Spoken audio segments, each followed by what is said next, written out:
Hey, what's up and welcome back po ulit mga kasounds. For today's video po natin ay dumating na po yung ating order. Pe-press ko na po sa inyo na ito po ay apat, isa pa lang po ang dumating ngayon. Po bukas ay dumating yung ating tatlong inaantay na Farlight na LP001. So, yan po mga kasounds, busan po natin. Makita po natin kung anong kung ito buo o sira ang ating nabili. So ito na nga po mga ka-sounds, unti-unti po tayo nagpupundar para po ay gamitin natin sa ating mga event. So ito po ay pang pang 16 ko na po ito na Farlight na nabili.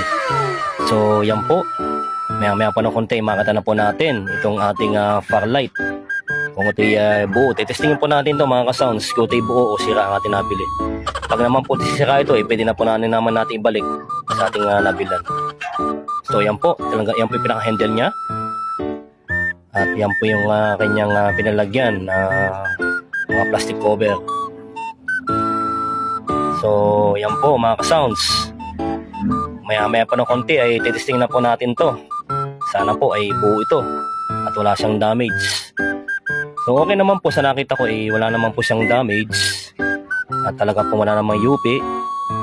Kaya ito po, titesting na po natin mga ka-sounds. Let's go!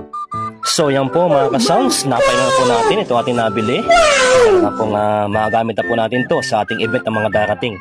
So yan po mga ka-sounds, pinex ko lang po sa inyo itong ating nabili na Farlight na LP001 Plus.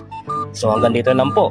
Maraming salamat po sa pagsubaybay sa mga video, follow and share. God bless us all. Thank you guys. Hanggang sa muli po. Maraming po salamat.